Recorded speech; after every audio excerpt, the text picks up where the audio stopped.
कृष्णा, क्या मैं गलत हूँ? सब कहते हैं सब ठीक हो जाएगा, लेकिन कोई ये नहीं बताता कि तब तक मैं कैसे जीऊँ। मैं रोज़ हंसने की कोशिश करती हूँ, लेकिन रात को मन खुद से सवाल करता है, क्या मैं कमज़ोर हूँ? नहीं बालक, तुम कमजोर नहीं हो। तुम थकी हुई हो। और थकना पाप नहीं है। थकना ये बताता है कि तुमने पूरी ईमानदारी से संघर्ष किया है। तो कृष्णा, मैं ही क्यों हर बार समझौता करती हूँ? मैं ही क्यों टूटती हूँ?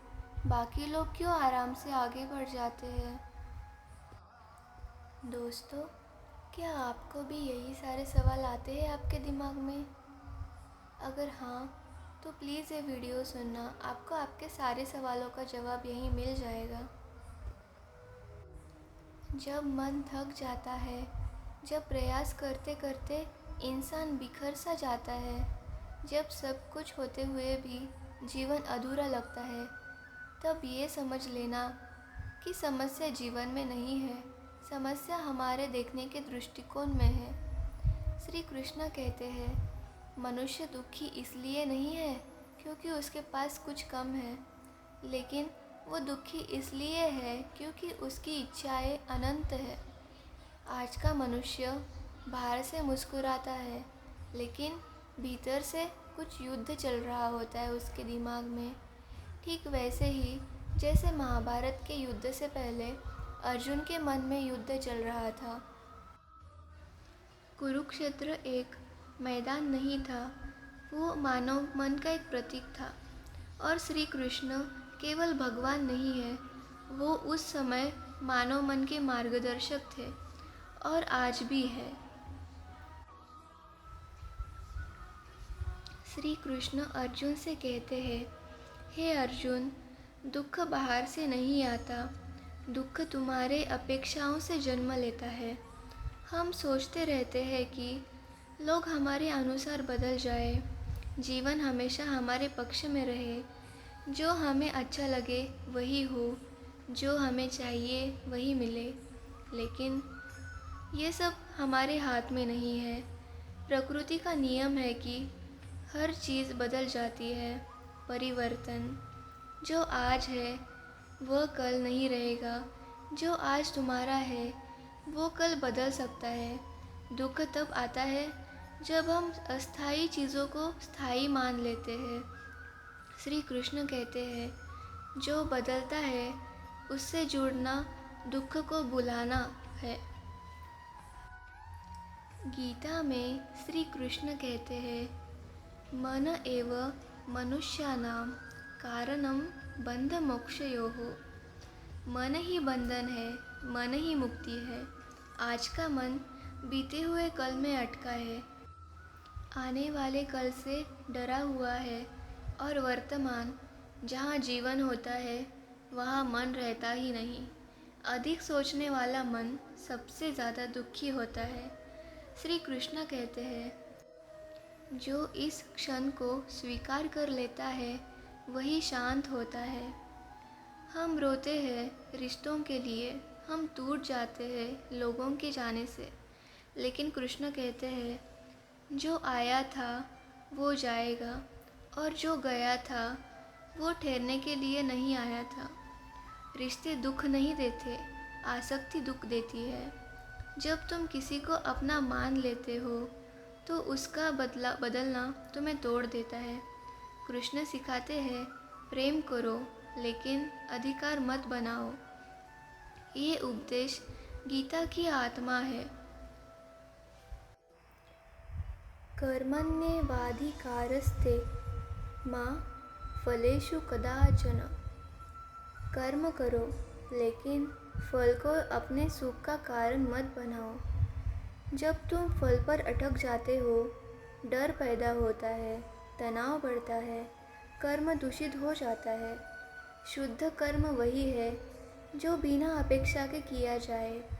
श्री कृष्ण कहते हैं, जो फल छोड़ देता है, फल स्वयं उसके पीछे आ जाता है। लोग कहते हैं सब कुछ भाग्य है, लेकिन श्री कृष्ण कहते हैं भाग्य भी कर्म से जन्म लेता है। भाग्य तुम्हें अवसर देता है, लेकिन उठना तुम्हें होता है।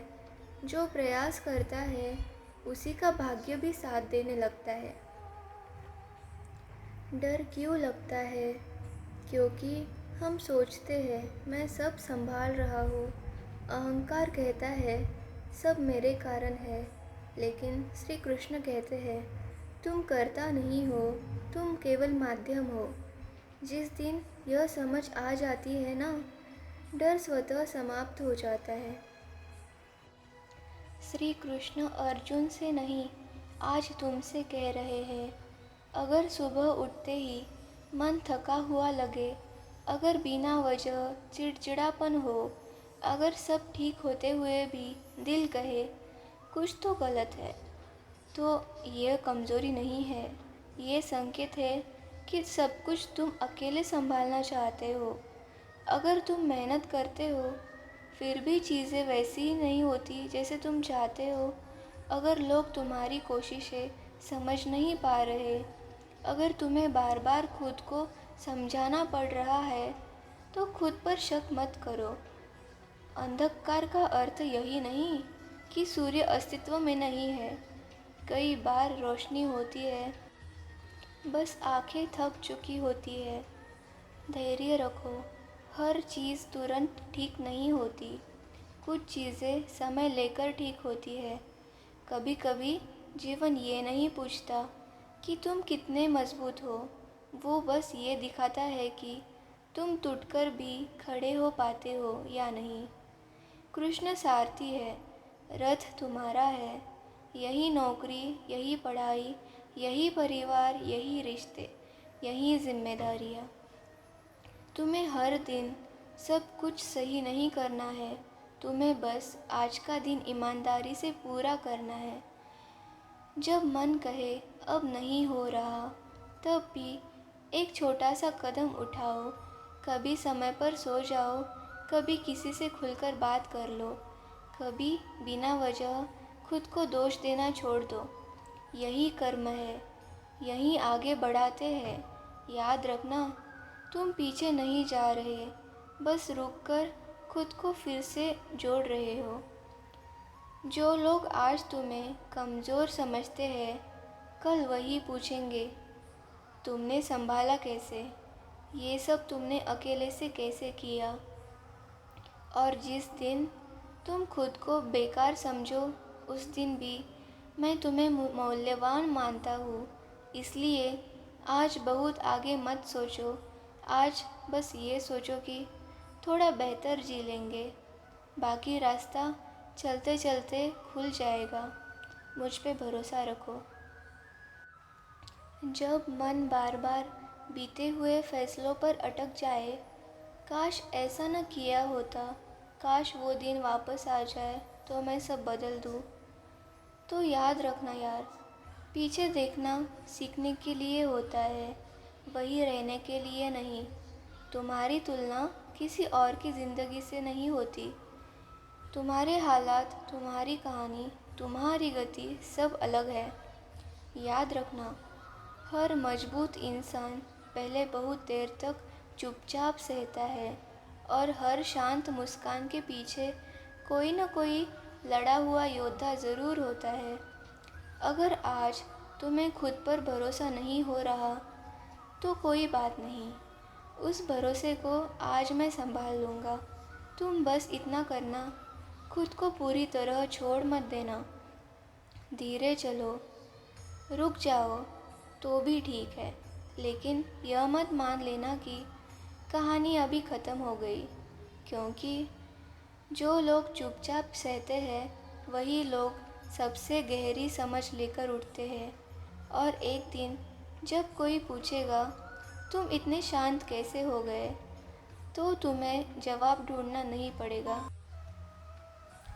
क्योंकि तुम जान चुके होगे तुम अकेले कभी थे ही नहीं। श्री कृष्णा हमेशा तुम्हारे साथ थे, हर एक कदम पर, हर एक उस रात में जिस दिन तुम रोए, जिस दिन तुम टूटे थे। अगर इन बातों ने आपके मन को थोड़ा भी छू लिया हो तो इस यात्रा में हमारे साथ बने रहिए। सब्सक्राइब कीजिए ताकि जब भी मन भारी हो, जब भी शब्दों की ज़रूरत पड़े, यहाँ एक शांत जगह मिल सके। यह सिर्फ एक चैनल नहीं, एक ठहराव है, एक याद दिलाने की कि आप अकेले नहीं हो, हम सब साथ हैं। जय श्री कृष्ण।